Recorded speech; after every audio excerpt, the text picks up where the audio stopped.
우리 하나님께 영광의 박수 한번 돌릴까요?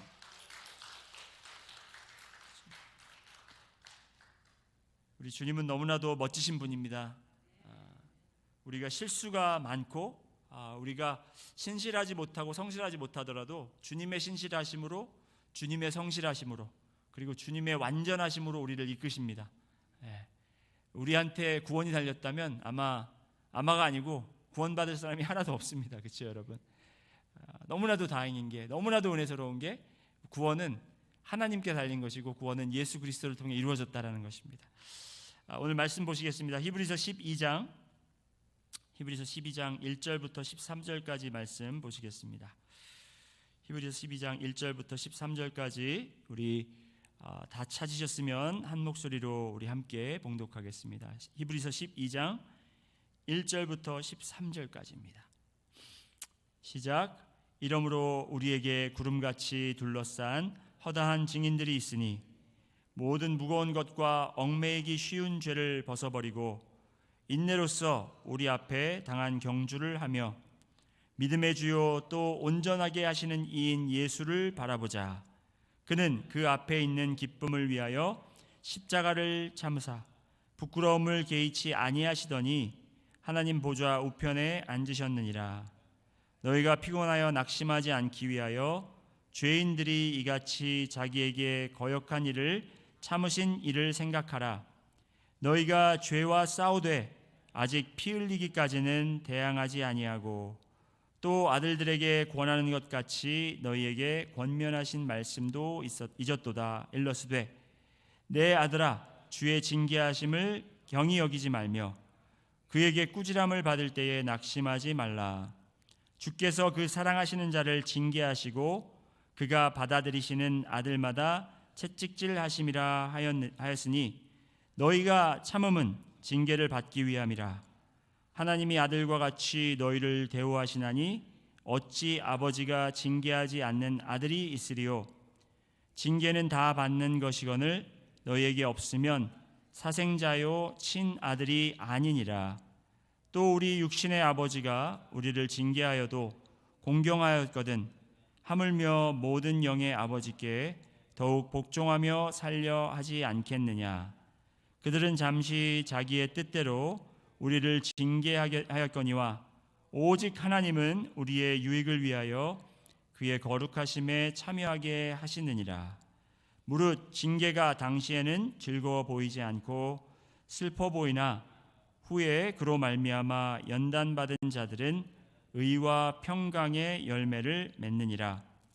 그러므로 피곤한 손과 연약한 무릎을 일으켜 세우고 너희 발을 위하여 곧은 길을 만들어 저는 다리로 하여금 어그러지지 않고 고침을 받게 하라. 아멘. 아멘. 이제 제가 미국에 처음 와서 이제 영어를 배우는데 그 영어를 이렇게 한꺼번에 다 알아들었으면 너무나 좋겠는데 그러지가 않잖아요. 그래서 이 문장이나 단어들이 좀 잘 들어오는 문장들이 있어요. 단어들도 있고. 그래서 그런 단어들을 사용하고 싶은데 그 단어가 어느 상황에서 어떤 순간에서 해야 되는지 적합한지를 잘 모를 때가 있다라는 것입니다. 여러분도 아마 그런 상황이 있었을 거예요. 한국에서 왜 미국에서 온 사람들 금방 알아본다잖아요. 왜냐하면 미국에서 온 사람들은 뭐 조금만 뭐 하면은 읍스 하고 그죠? excuse me 그런데요. 미국에 오래 살지도 않았는데 괜히 읍스 그 말이, 저도 미국에 처음 왔는데 그 말이 굉장히 처음에 많이 사용하더라고요. 사람들이 읍스 하는 걸 많이 사용해서 저도 이 읍스가 도대체 어디에 사용이 되는 건가, 언제 써야 되는 건가. 그런데 이제 상황 파악이 되니까 그걸 사용하게 되더라고요. 그리고 또 왜 I don't care라는 말을 또 많이 하잖아요, 그렇죠? 그 교회 갔더니 꼬마 아이들이 I don't care 많이 하는 거예요. 그래가지고 I don't care 이렇게 저기 직역을 해보니까 나는 상관하지 않아 그러잖아요. 그러니까 이 때로는 그냥 이거 뭐 치워도 될까요? 그러면은 I don't care. 그러니까 I don't care 그러면은 좀 약간 이게 좀 밥맛 없이 해야 되거든요. I don't care. 나는 상관하지 않는다라는 뜻보다는 좀 약간 뭐라 그럴까, 약간 무시하는 듯한 톤의 말인데, 이거 치워드려도 될까요? 그러니까 I don't care. 그런 말이 나오는 거예요. 그리고 또 제가 이제 어디서 들은 문장인데, 어떤 사람이 Pardon my French 그런 말을 하는 거예요. Pardon my French. 근데 그 말이 굉장히 멋있어 보이는 거예요. Pardon my French. 그래서 이게 사람이 말을 못 알아들으면은 내가 Pardon my French라는 말을 해야 되나 보다. 그래가지고 제가 막 Pardon my French, Pardon my French 그렇게 하고 다녔는데, 나중에 알고 봤더니 Pardon my French라는 말이 뭐냐면, 내가 이제 약간 욕 같은 걸 했잖아요. 애들 앞이나 어떤 사람들 앞에서 욕을 했을 때, 자기가 실수로 욕이 나왔을 때, 그때 이제 oops 하면서 Pardon my French. 내가 지금 프랑스어를 사용했다라고 이야기하면서 은유적으로 이야기하는 거랍니다. 근데 이제 그 말을 쓰고 싶어서 잘못된 이 상황 속에 이렇게 적용을 했다라는 거죠.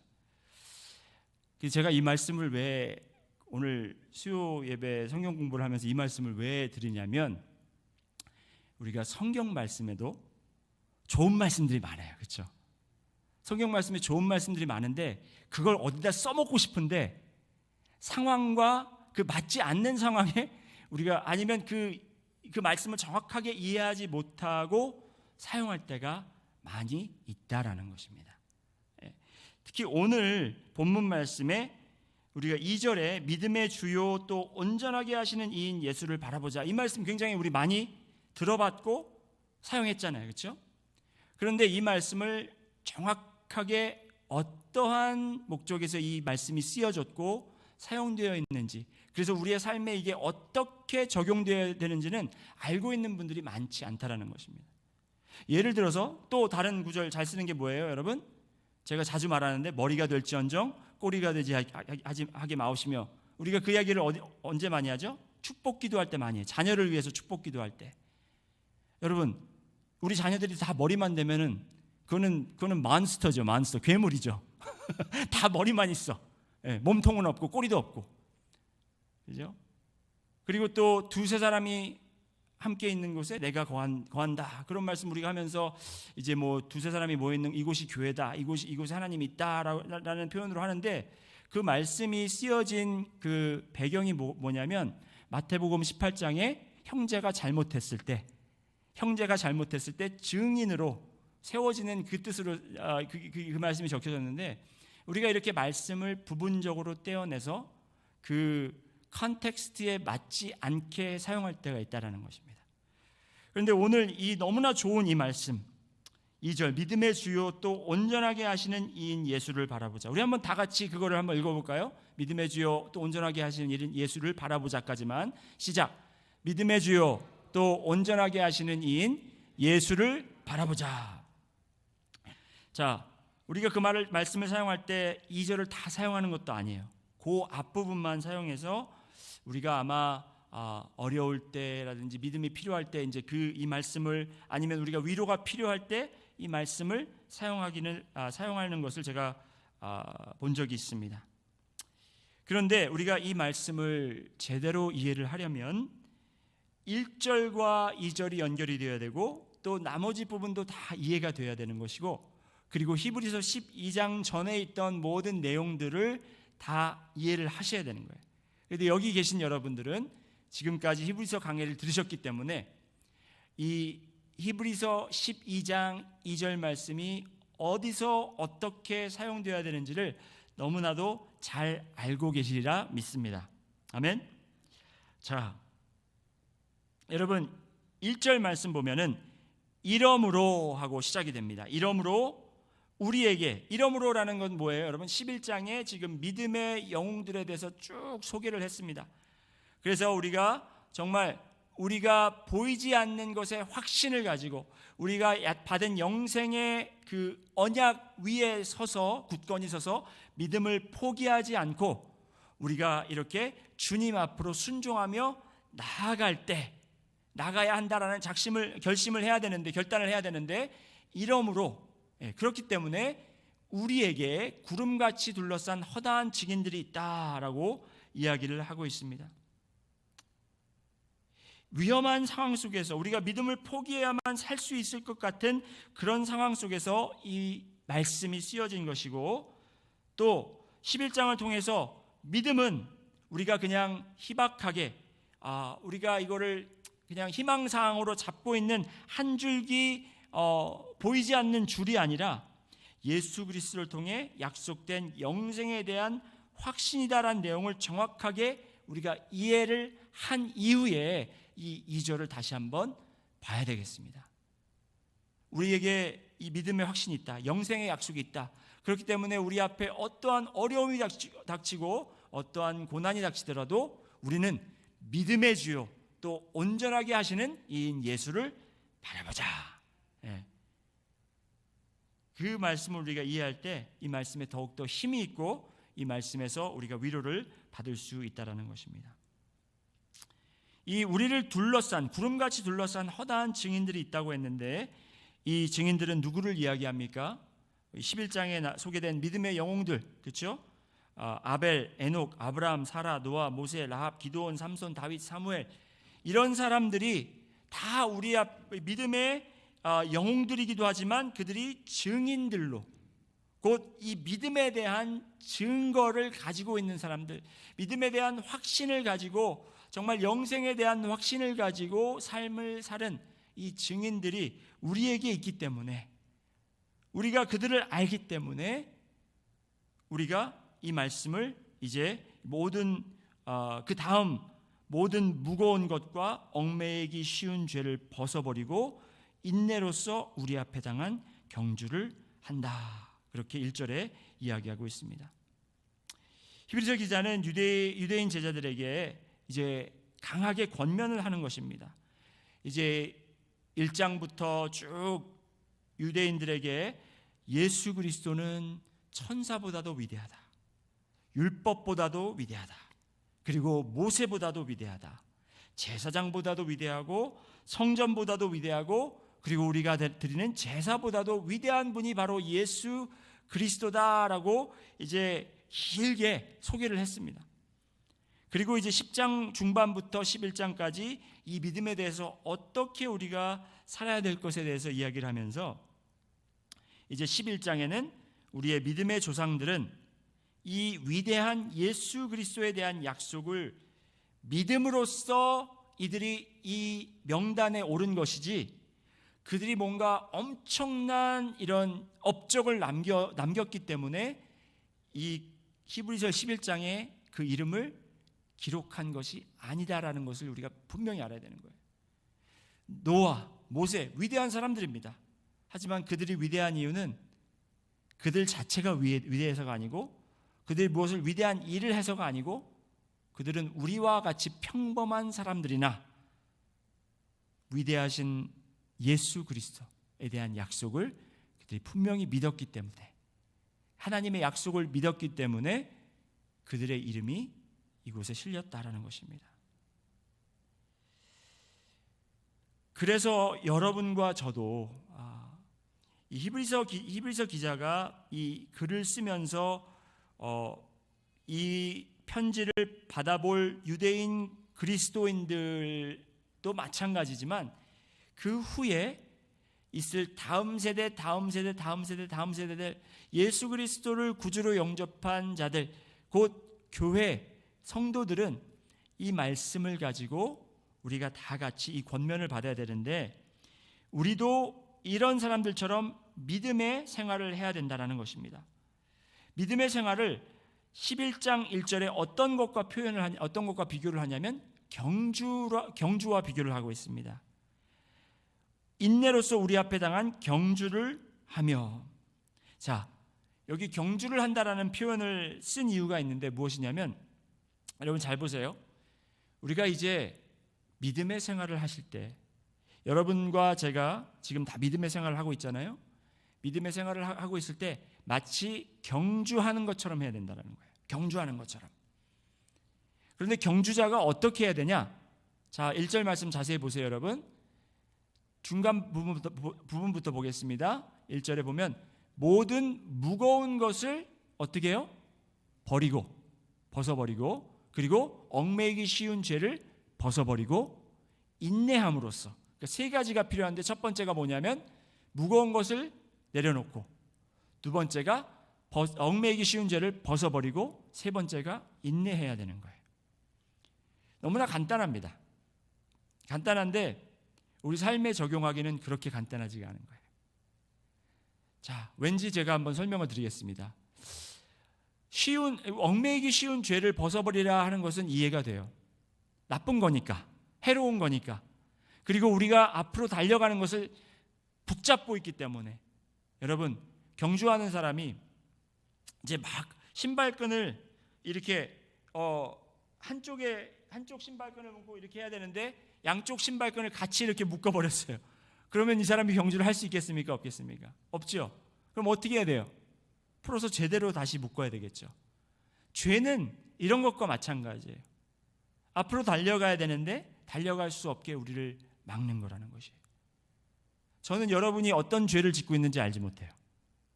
여러분 자신이 어떤 죄를 짓는지 알고 계십니다. 그런데 그 중에 또 내가 모르는 죄가 있다라는 거예요. 그래서 우리가 성령님을 통해서 그 죄를 깨닫게 하고 주님께서 그 죄를 밝히셔서 내가 그 죄를 회개함으로써 이 믿음의 경주를 달려야 된다는 겁니다. 여러분, 운동선수가 정말 그 경주를 위해서 본인이 그 참여하는 종목의 경기를 위해서 준비를 해야 되는데 철저한 준비를 해야 됩니다. 철저한 식단을 따라야 되고 철저한 스케줄을 따라야 되는데 그 사람이 그 철저한 스케줄을 따르지 않고 그 약간 치트를 했어요. 라면을 먹으면 안 되는데 너무너무 라면이 먹고 싶어서 밤마다 라면을 먹은 거예요. 그러면 어떻게 됩니까, 이 사람은? 물론 경주하는 데서 라면을 먹었다고 그 사람을 탈락시키지는 않을 거예요. 하지만 경주에서 좋은 성과를 얻지 못할 것이라는 것입니다. 이제 달리기 선수가 더 빨리 달리기 위해서 더 좋은 예로는 달리기 선수가 약물 복용을 하면 안 돼요. 스테로이드 같은 약물을 복용해가지고 옛날에 왜 그 칼 루이스 그 사람을 이겨가지고 그 캐나다 무슨 존슨인데, 그죠? 캐나다에 있던 그 사람이 칼 루이스를 이기고 금메달을 땄어요, 올림픽에서. 너무 빠른 세계 신기록을 내면서. 그런데 얼마 후에 그 사람이 약물 복용을 했다라는 판정이 나와가지고 그 사람은 결국 탈락되고 금메달도 빼앗아 갔습니다. 이렇게 경주하는 사람이 하지 말아야 될 것을 한다면 그 사람은 경주를 마칠 수가 없어요. 그것은 나쁜 것이기 때문에 우리가 정확하게 알고 있습니다. 하지 말아야 될 것. 그런데 오늘 여러분과 더 좀 깊게 보고 싶은 것은 무엇이냐면 그 앞에 나와 있는 것. 모든 무거운 것이래요. 모든 무거운 것. 모든 무거운 것은 여러분, 히브리서 기자가 죄와 또 따로 떨어뜨려서 이것을 적은 이유가 분명히 있습니다. 죄는 나쁜 것이기 때문에 분명히 알아요. 하지만 이 무거운 것은 꼭 우리가 보기에 나쁘지 않을 수 있는 것이에요. 좋은 것일 수도 있어요. 우리가 눈에 보기에 좋은 것일 수도 있어요. 그런데 이게 좋아 보이지만 우리가 믿음의 경주를 할 때 무거워서 우리의 믿음의 경주를 방해할 수 있다는 거예요. 그러한 것들이 우리한테 있다는 겁니다. 여러분, 제가 이 옷을 입은 채로 수영 경기에 참여한다고 생각해 보세요. 이 옷을 입은 채로. 수영장에 가면 여러분 그 수영 선수들이 옷을 아주 그냥 정말 무슨 물고기처럼 그렇게 반질반질한 그 옷을 입잖아요. 왜? 물의 저항력을 없애려고. 그런데 제가 이 옷을 입고 물속에 뛰어들으면 어떻게 됩니까? 제 몸무게를 감당하기도 힘든데 이 옷에 물이 다, 그렇죠? 흡수돼 가지고 그 물 무게 때문에 앞으로 가야 되는데 갈 수가 없다는 거예요. 이 무거운 것들, 여러분 삶 속에서 이 무거운 것들이 무엇인지 이것 또한 성령님께서 가르쳐 주셔야 됩니다. 때로는 이 무거운 것이 자녀들이 될 수 있어요. 가족이 될 수 있어요. 가정 중요하죠. 너무나도 중요합니다. 그런데 가정이 생기고 자녀가 생기다 보면 우리 믿음 생활에 있어서 내가 기도에 나가야 되는데 우리 애들 때문에 못 나가겠어요. 애들 재워야 돼요.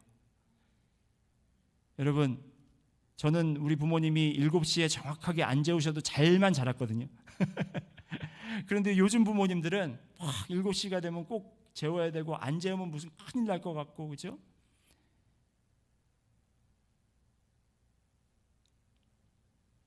직장 생활이 될 수도 있습니다, 여러분. 직장 생활이 우리의 무거운 것이 될 수 있다라는 것이에요. 학교가 우리의 무거운 것이 될 수 있다라는 거예요. 제가 말씀드리는 것은 자녀가 이 무거운 짐이라는 게 아니에요. 우리가 자녀를 향한 태도, 우리가 직장을 향한 태도, 우리가 가지고 있는 마음, 이러한 마음 때문에 이것이 우리의 짐이 되어서 우리가 믿음의 경주를 해야 되는데 우리가 앞으로 나가지 못하고 점점 이 무게 때문에 지쳐서 결국에는 포기하고 쓰러지게 된다는 것입니다. 이 무거운 것들 우리는, 그리고 얽매이기 쉬운 죄를 벗어버리고, 그리고 우리가 인내로 나가야 된다는 것입니다. 인내로 나가야 된다는 거예요. 여러분, 예수님께서도 제자들에게 이제 예수님을 찾아온 무리 중에 예수님을 따르고자 하는 사람들이 너무나도 많이 있었습니다. 주님, 저희가 주님을 따르기 원합니다 했을 때 마태복음 8장에 예수님께서 어떻게 말씀하셨냐면 21절에 제자 중에 또 한 사람이 이르되 주여 내가 먼저 가서 내 아버지를 장사하게 허락하옵소서 했더니 22절에 예수께서 이르시되 죽은 자들이 그들의 죽은 자들을 장사하게 하고 너는 나를 따르라 하시니라. 여러분, 주님을, 이 믿음의 경주는 그냥 쉽게 우리가 편리할 때 달렸다가 쉬었다가 갔다가 베케이션 갔다가 돌아와서 다시 갔다가 이렇게 하는 게 아니라 정말 엄청난 희생과 결단이 필요하다는 거예요. 우리의 무거운 것을 내려놓고 우리의 죄를 완전히 우리 삶에서 절단하고 그리고 주님을 따라야 된다는 거예요. 심지어 그것이 우리 부모의 장사를 치르는 것일지라도 너무나 좀 심한 것 같지만 여러분, 그렇지가 않다라는 것입니다. 자, 2절 말씀 다시 한번 보시겠는데요. 이런 믿음의 경주에 임하는 자들, 이제 무거운 것을 내려놓고 이제 얽매이기 쉬운 죄를 다 끊어버리고 인내하는 마음으로, 정말 부모님과 자녀까지도 다 포기하는 마음으로 주님만을 온전히 따르겠다라는 마음으로 이런 경주에 임하는 자들, 죽을 것 같이 인내하고 있는 이런 분들에게 하시는 말씀이 바로 믿음의 주요 또 온전하게 하시는 이인 예수를 바라보자 하는 거예요. 여기서 2절에서 가장 중요한 단어가 뭔지 아세요, 여러분? 바라보자입니다. 바라보자. 따라해 보실까요? 바라보자. 그냥 바라보는 거는 여러분도 저를 지금 바라보고 계신데 그냥 이렇게 바라보는 게 아니라 영어로 표현하면 fix your eyes. 고정시키다. 거기를 쳐다보고 그냥 눈을 떼질 않는 거예요. 눈을 떼질 않는 거예요. 하나님만 보고 주님만 바라보고 눈을 떼질 않는 거예요. 어떠한 상황이 닥칠지라도 눈을 떼지 않고 그분만 바라보는데 어떤 분을 바라보느냐? 여러분 보세요. 믿음의 주요 또 온전하게 하시는 인 예수를 바라보자 그랬는데, 믿음의 주요 또 온전하게 하시는 분, 영어로 하면 pioneer, 믿음의 주요라는 게 pioneer예요. 그리고 perfecter, 온전하게 하시는 분은 perfecter. pioneer는 뭐예요, 여러분? 누가 pioneer 한다고 그러죠? 처음으로 개척하는 사람, 그걸 만든 사람. 믿음의 주인이 되신 분, 믿음이라는 것을 요구하게 하신 분이 바로 예수 그리스도라는 거예요. 믿음을 시작하신 분, 그리고 시작하신 분이고 완성하신 분에게 우리가 눈을 고정하고 나가자라는 거예요. 그럴 때 우리가 무거운 것을 내려놓을 때 아깝고 이거 내가 내려놓으면 어떻게 될까? 내가 이렇게 함으로써 우리 부모와 연이 끊기는 게 아닌가? 우리 자녀가 잘못되는 거 아닌가? 아니면 내 직장에서 어떻게 잘리는 게 아닌가? 이러한 마음까지도 다 내려놓고 뭘 바라봐요? 오직 주님만 바라보는데 그 주님께서는 창조자이시고 그리고 시작하신 분이고 완성하신 분이라는 거예요. 여러분, 에베레스트 산을 정복하기 위해서 정말 많은 사람들이 시도를 했었습니다. 1954년인가 55년까지 수많은 사람들이 그 에베레스트 산 꼭대기까지 올라가려고 했지만 그 사람들이 다 실패하고 돌아오거나 아니면 가다가 중간에서 죽어버렸어요. 그런데 1953년에 이제 누가 그걸 한번 정복하고 나니까 그 다음에는 정복하는 사람들이 많아진 거예요. 왜 그런지 아세요, 여러분? 누가 한번 그 기록을 깼기 때문에 그래요. 누가 한번 갔다 왔기 때문에 그런 거예요. 여러분, 죽음에 다녀오신 분 있어요? 여러분, 죽었다 살아나신 분 계세요? 주위에 그러신 분들이 있을 거예요. 나 죽었다 살아났다. 그분들의 말을 진짜 믿어야 될지 말아야 될지는 좀 모르겠습니다. 그런데 정말 완전히 죽었다가 사망 선고를 받았다가 살아온 사람은 없어요. 사망 선고를 받았다가 살아온 분, 예수 그리스도. 물론 나사로도 있었고 성경에 다른 인물들도 있었지만 예수 그리스도께서 죽음까지 가셨다가 부활하셨다라는 거예요. 우리가 믿는 게, 우리가 서 있는 믿음이 뭐라 그랬죠, 여러분? 영원히 사는 것. 근데 여러분이 우리가 영원히 사는 것이 우리의 영만 쏙 빠져나가가지고 이제 천국에 올라가가지고 영만 이렇게 떠돌아다니면서 천국에서 이제 그렇게 날아다니는 그런 상상, 그게 천국이 아니고요. 천국은 이 땅에 임하시고 우리가 부활할 때 어떻게 됩니까, 여러분? 우리에게 영광의 몸이 주어진다라는 거예요. 믿으세요, 여러분? 영광의 몸이 어떻게 생겼는지 잘 모르겠어요. 그런데 그거 아세요, 여러분? 예수님께서 제자들에게 나타나셨을 때 제자들이 예수님을 못 알아봤잖아요. 엠마오로 가고 있던 제자들도 예수님이 옆에서 한참 동안 있었는데 못 알아봤어요. 제자들도 고기 낚고 있을 때 베드로와 다른 제자들이 고기 낚고 있을 때 예수님께서 곁에 있었는데, 옆에 있었는데 못 알아봤어요. 왜 못 알아봤게요? 예수님께서 영광의 몸으로 오셨기 때문에. 저도 영광의 몸을 받고 싶습니다. 여러분도 그러세요? 지금 이제 여러분 앞에서 이런 말씀하면 죄송하지만 이제 몸이 예전 같지가 않아서 앉았다 일어나면 이렇게 허리를 이렇게 하면서 일어나고, 그렇죠? 무릎도 이제 쑤시고, 그렇죠?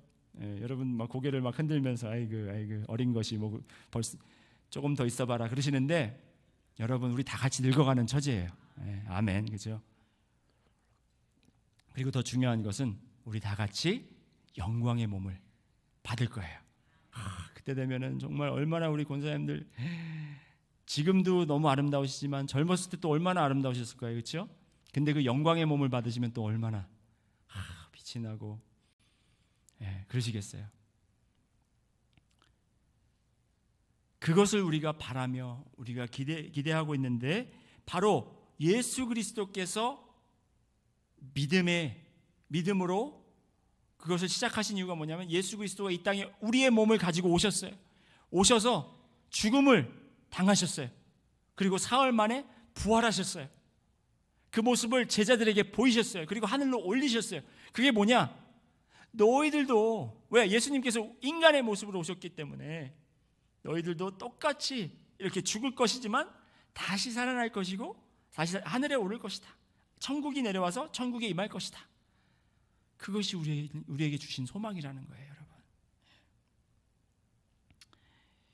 그분을 바라보고 여러분과 저는 지금 우리의 믿음의 이 경주에 방해되고 우리의 이 경주 뛰고 있는데 우리의 몸을 무겁게 하고 우리의 마음을 무겁게 하는 것들을 다 믿음으로 내려놔야 돼요. 내려놓으라는 게 책임을 회피하라는 게 아니에요, 절대로. 박래희 목사가 이거 내려놓으라 그랬으니까 나 이제 가정 살림도 안 하고 나 이제 자유의 영혼으로 이제 막 이렇게 주님만 섬기면서, 그건 아니에요. 그런 말씀으로 드리는 게 아니라 아까 말씀드렸듯이 우리가 그것을 향한 태도와 마음. 우리에게 짐이 있잖아요, 그렇죠, 여러분? 우리에게 짐이 있어요. 우리의 가지고 있는 상황과 그리고 환경 때문에 우리가 그것을 짐으로 만들어서 이고 다닌단 말이에요. 그걸 이고 다닌단 말이에요.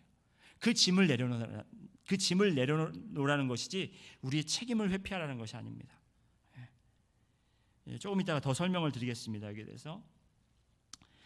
자, 한번 보세요. 3절 4절 보시겠습니다. 3절에 너희가 피곤하여 낙심하지 않기 위하여 죄인들이 이같이 자기에게 거역한 일을 참으신 일을 생각하라.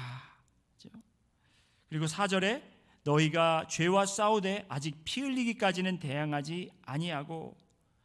자, 이 말씀이 뭐냐면 너희가 지금 이렇게 믿음의 경주를 하느라고 얼마나 지치고 지금 낙심하고 있느냐. 하지만 그것을 참은 일을 기억해라. 너희는 아직까지 그분처럼, 누구 얘기하는 거예요? 예수 그리스도처럼 아직까지 피 흘리고 그리고 죽임까지 당하진 않았지 않았느냐. 그분을 생각하고 견뎌라. 그렇죠? 여러분, 예수님께서 십자가에서 대략 6시간 정도 매달려 계셨습니다. 그냥 십자가에 매달려 있는 것도 엄청 고통스럽습니다, 여러분. 그냥 매달려 있어도. 제가 매달려 본 건 아니지만 예전에 한번 교회에서 연극하면서 한번 십자가에 매달려 본 적이 있었어요. 그때는 뭐 묶이지도 않았고 당연히 뭐 못으로 박힌 건 아니겠죠. 근데 그거 잠깐 한 2분 정도 매달려 있는 것도 너무너무 힘들더라고요. 그런데 6시간 동안 못에 박히셔갖고 그 못의 힘으로 그 못이 지탱하고 있는 거예요. 6시간 동안. 얼마나 고통스러웠겠습니까?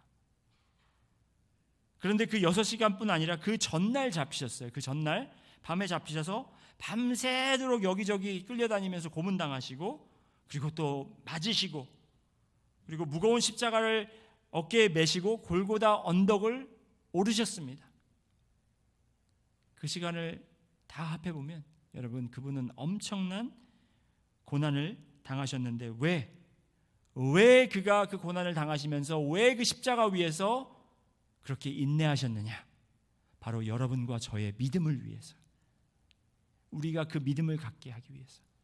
여러분, 우리는 이 믿음의 경주를 그냥 나 오늘 안 뛰고 싶어, 나 오늘 안 달리고 싶어, 오늘 믿음의 삶 안 살고 싶어, 이렇게 할 수 있는 것이 아니라 주님께서 우리에게 그 믿음의 경주를 할 수 있게끔, 참여할 수 있게끔 우리에게 특권을 주신 거예요.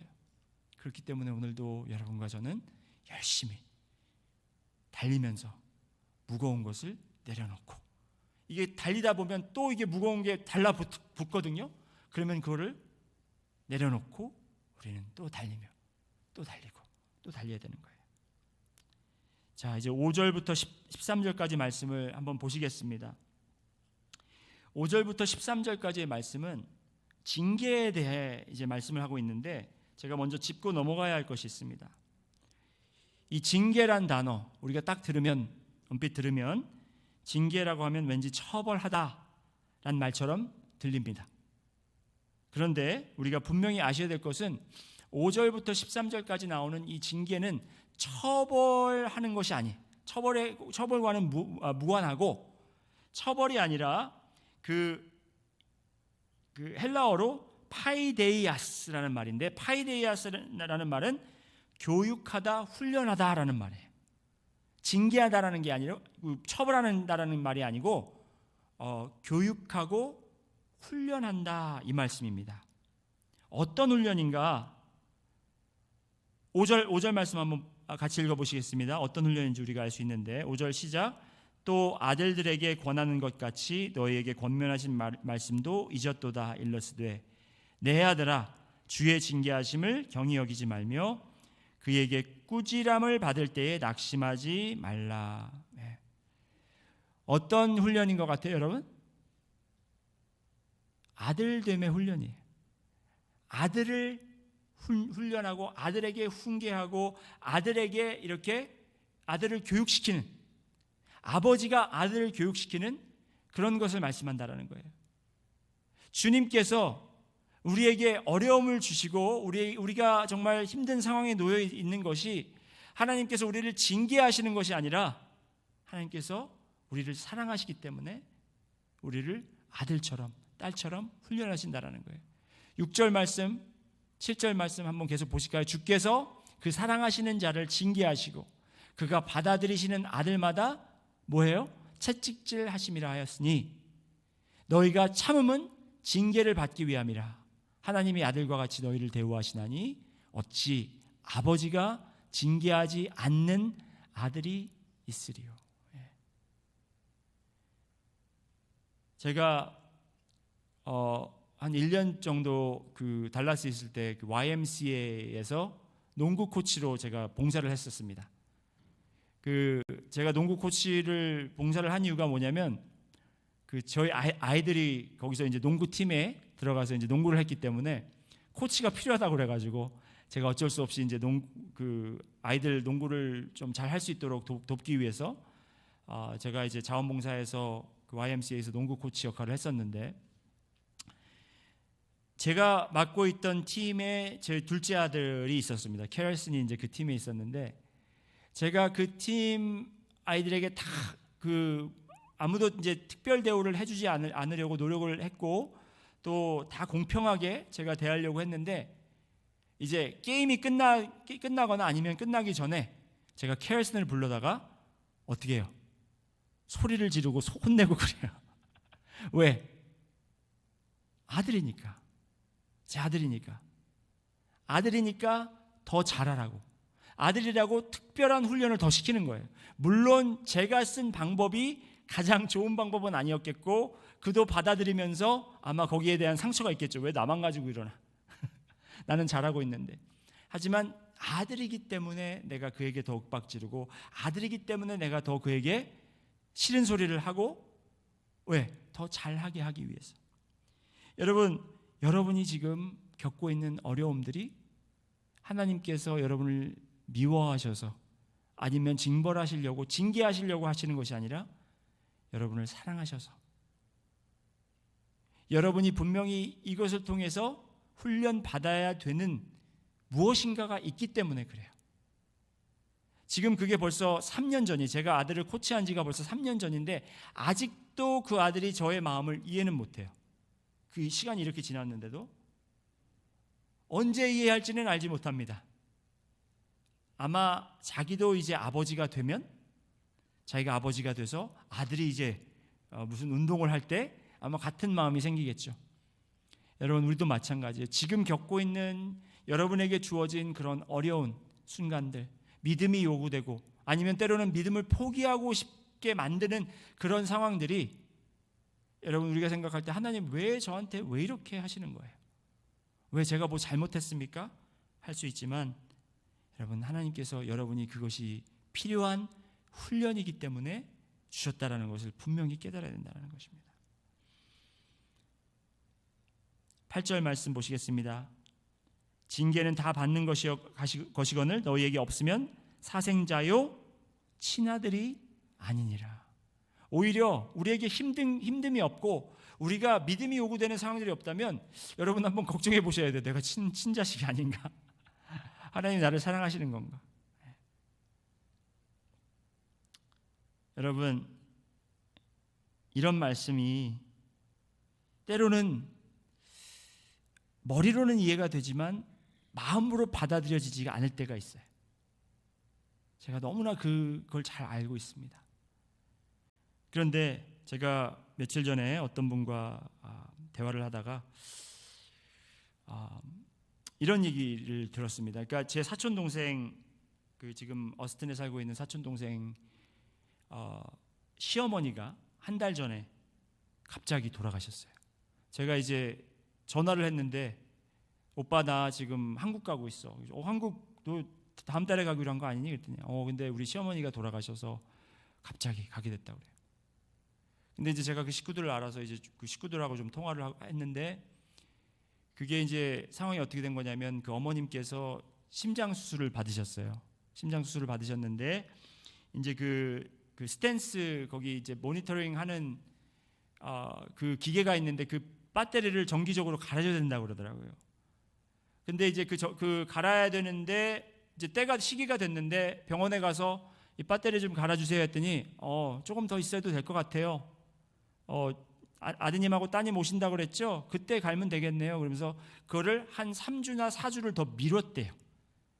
미루고 나서 이제 집에 오셔서 며칠 후에 설거지를 하시던 도중에 이제 심장이 멎으셔서 돌아가시게 된 거예요. 그 돌아가신 저 사촌 동생의 시어머니가 목사님 사모님이세요. 그리고 그러니까 이제 살아남아 계신 남편은 목사님이시겠죠. 그렇죠? 그런데 이제 제가 그 식구들하고 대화를 하는데 그 목사님이 지금 너무너무 힘들어하고 계시다는 거예요. 너무너무 힘들어하고 계시다는 거예요. 근데 가장 힘든 부분이 물론 충격적으로 갑자기 아내가 정말 그 배터리만 제 시간에 갈았으면 살 수도 있는데 그 사실도 힘들었겠지만 또 너무 힘든 게 뭐냐면 이거예요. 하나님을 믿는데 하나님께서 정말 데려가실 때가 됐으니까 데려가신 거를 아는데, 그리고 목사님이시니까 그런 상담을 얼마나 많이 하셨을 거 아니에요. 그렇죠? 성도들한테. 그런데 본인이 직접 이것을 겪고 있을 때는 이게 너무 받아들여지지가 않고 너무 힘드시다는 겁니다. 예. 저는 이 목사님과 가족이 믿음으로 이 시기를, 어려운 시기를 잘 극복하시고 하나님께서 위로해 주실 것을 분명히 믿습니다. 그런데 제가 이 말씀을 나눈 이유는 여러분, 하나님께서 하나님의 자녀들을 훈련시키는 그 믿음의 훈련 절대로 쉽지 않습니다. 절대 쉽지 않습니다. 차라리 우리는 그 훈련 안 받고 편하게 살고 싶어요. 그리고 어떤 분들은 그런 어려움을 안 겪기 위해서 신앙생활을 하시는 분들도 계세요. 내가 열심히 신앙생활하면 그런 비극들은, 그런 어려운 상황들은 피해갈 수 있겠지, 하나님이 막아주시겠지 하는 마음으로 우리가 믿음 생활을 할 때가 있다는 것입니다. 하지만 주님께서 여러분을 사랑하시기 때문에, 그죠? 그리고 우리에게 분명히 필요함이 있어서 지금 그 과정을 거치게 하시는데 우리가 그것마저도 믿고 이 경주를 멈추지 않고 믿음의 주요, 온전하게 하시는 예수 그리스도를 바라봐야 되는 거예요. 10절부터 우리 13절까지 말씀 읽고 오늘 말씀 마치도록 하겠습니다. 다 같이 우리 10절부터 마지막 절까지 읽겠습니다. 시작. 그들은 잠시 자기의 뜻대로 우리를 징계하겠거니와 오직 하나님은 우리의 유익을 위하여 그의 거룩하심에 참여하게 하시느니라.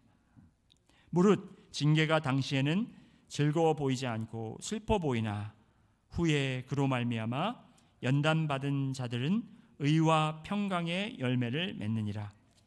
그러므로 피곤한 손과 연약한 무릎을 일으켜 세우고 너희 발을 위하여 곧은 길을 만들어 저는 다리로 하여금 어그러지지 않고 고침을 받게 하라. 아멘. 아멘. 여러분 아멘. 네. 믿음의 주요, 온전하게 하시는 예수 그리스도를 오늘도 바라보시고 Fix your eyes on Jesus.